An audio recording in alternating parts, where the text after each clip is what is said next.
Good morning to you. I'm Danilo Evangelista, and welcome to today's tropical weather outlook for Friday, May 22nd, 2026.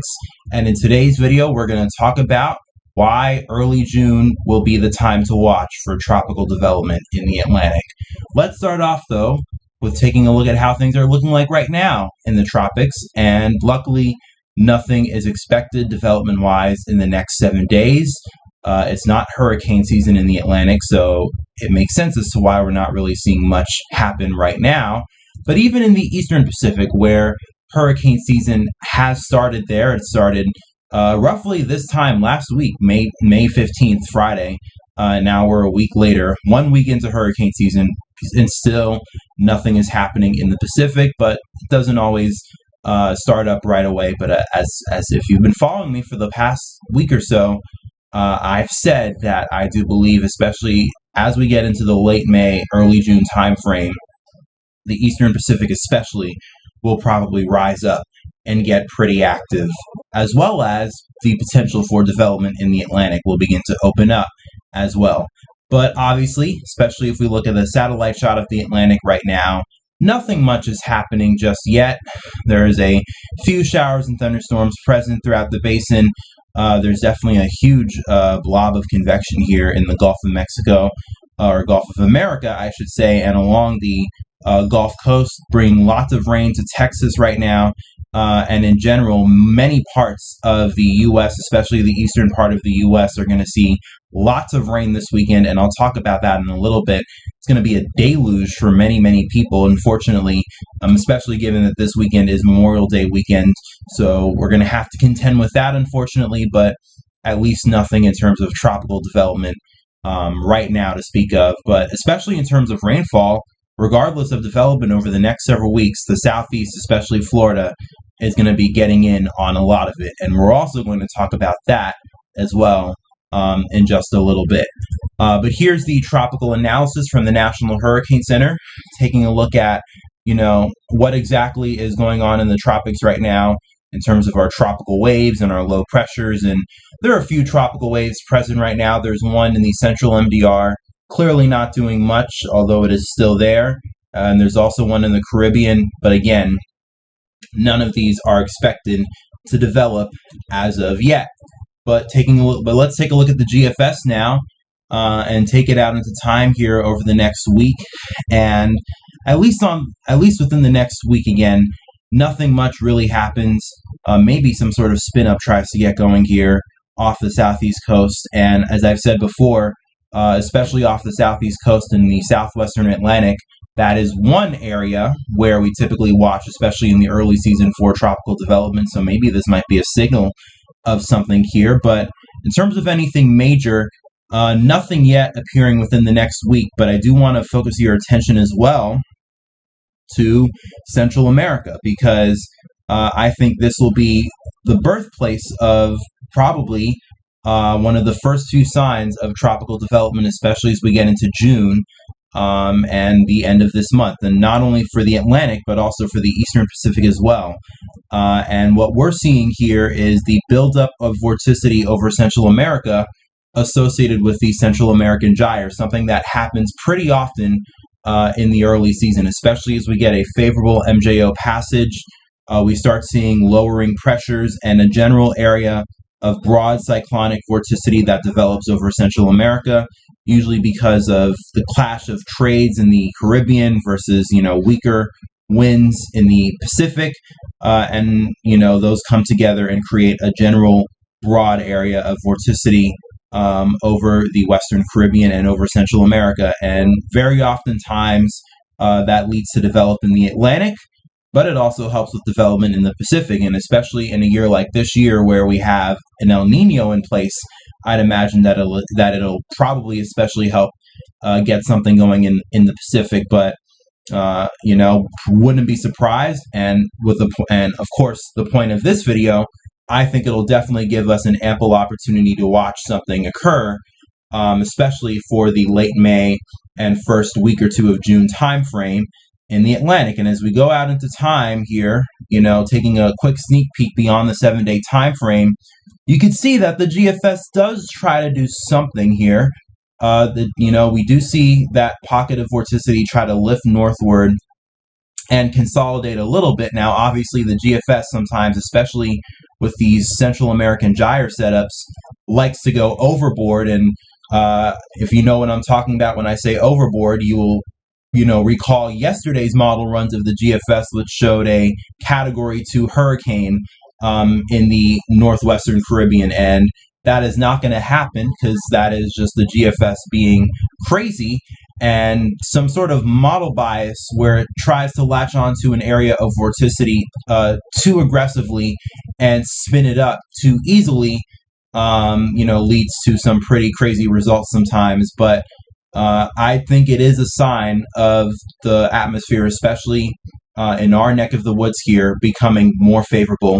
And let's see how that's reflected in other models as well. Let's take a look at the Euro here. And let's go out to about the next week or so.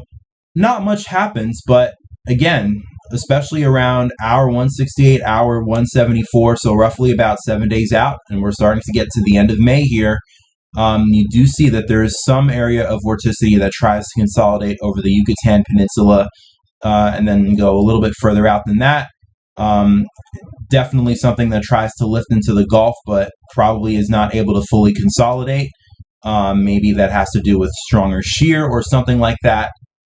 But there is something there, and it does start to consolidate roughly about 7 days out. So that is not 2 weeks or 3 weeks out, so it's not like it's something that you could completely discard, but it is generally an area of building vorticity over Central America. And if you are not convinced by the regular operational models, let's even check here some of the ensembles as well. I'm going to have to set this to the 0Z because the 60 run, at least on Tropical Tidbits, only goes out to 6 days, and we're trying to take this out to at least the next 2 weeks to try to show you the full picture here.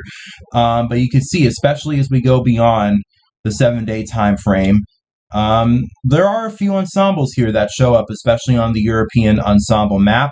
There's definitely one strong ensemble here that really gets going in the northern Gulf, and as well some ensembles that try to get going off the southeast coast, and that generally comes from some area here that lifts northward from the Caribbean. And then conversely, on the other hand, let's really quickly flip over to the Eastern Pacific. You could definitely see that the European ensembles really do begin to light up here in the Pacific as well. So there will be a general favorable window in the Western Hemisphere starting late May and early June. And this is something that I've been talking about and notifying you and telling you guys to beware of, that once we get into June, especially once we get to the start of the Atlantic hurricane season, I think things are going to start getting very interesting. And it's not just a matter of the models showing signals. Let's take a look at some of the other background factors behind why I think things will start to become favorable. And one thing that we look at is wind shear as well. And taking a look at I'm going to use the CFS Weekly here, and I'll also show the MJO too if you're curious about that. But here's the CFS Weekly, and the wind shear in general, very, very strong right now over both the Caribbean and the Eastern Pacific, especially for this first week here. And that is to be expected, especially for the Caribbean, since this year we're going to have a strong El Nino in place. But then notice, especially as we get into the next few weeks, here's the week 2 time frame, and that is valid for May 29th to June 5th. And then week 3, June 5th to June 12th. Notice how we start seeing the shear lowering, especially over the Gulf and off the southeast coast. The CFS showing here below normal precipitation will be above normal, and I'll actually show you that in a little bit, but below normal wind shear values really begin to appear here off the southeast, and also especially lowering in the Eastern Pacific, and that actually lasts for quite a significant portion of June. And once again, the Gulf of Mexico, the Gulf of America, I just sometimes whenever people change the name of things, it's really hard for me to get used to, like Gulf of Mexico, Gulf of America, X, Twitter. all very complicated, but I think you guys all understand what I mean. The general areas that we watch for, especially in June, we see lowering shear, and since I mentioned the precipitation, let's look at the precipitation as well. And especially week 2, week 3, as we get into early June, you definitely see we have a lot of precipitation coming from the Caribbean, and especially that'll mean a lot of precipitation for Florida and the Southeast as well early June. And I'd say that that'll probably be the case regardless of tropical development. Quite an active few weeks here coming up in terms of rainfall for Florida and the Southeast and for the Northwestern Caribbean, and definitely for, major portions of Central America. I mean, that's what the Central American Gyre does. Besides help potentially favor tropical development, we also see lots of rain over Central America, and in many cases flooding rain as a result. But we also see it in the Gulf as well and over Florida, and that's going to be a concern, especially for potential flooding if we get a lot of rain and flash flooding. But for some people as well, especially for the Southeast, some of this rain will be needed, since we will see drought conditions, or we are seeing drought conditions right now due to a general long-standing pattern, especially with the La Niñas that we've dealt with over the last several years, that generally creates drought conditions, especially for the Southeast. So this rain will be needed for sure, and especially all of the rain that we will be seeing over the next week. In fact, here's the next 7 days alone from the Weather Prediction Center, and you can see, especially stretching all the way from Texas into the Northeast, just copious amounts of rain for many people.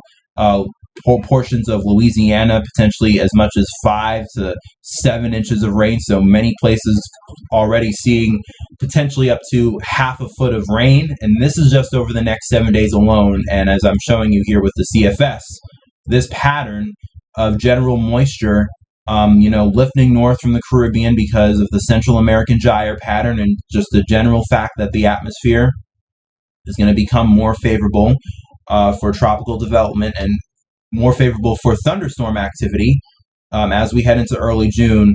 It's going to help drive a lot of moisture northward, and with that, obviously, we have to question whether or not something tropical will come from that. But that is over the next few weeks, and over the next 7 days alone, there will already be a lot of rain, especially for the Northeast too. And unfortunately, as I mentioned before, a lot of that is coming this weekend for Memorial Day. It's going to be a complete washout for many, and that's very, very unfortunate.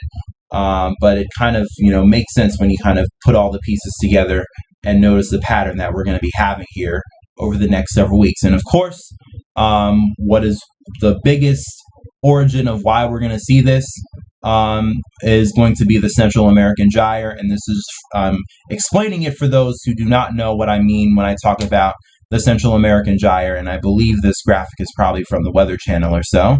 It kind of looks like it, but the Central American Gyre in general is a broad area of spin, meaning cyclonic turning in the atmosphere, and lots of moisture. And as I mentioned before, that'll bring a lot of flooding rain to Central America, and that flooding rain, in many cases, especially in early June, lifts northward and brings a lot of moisture to the Southeast, the Gulf Coast, and especially Florida.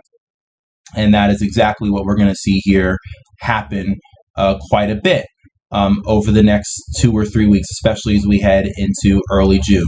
And one of the causes of the Central American Gyre pattern, and why things will become more favorable and why we're going to have a lot of moisture, the MJO.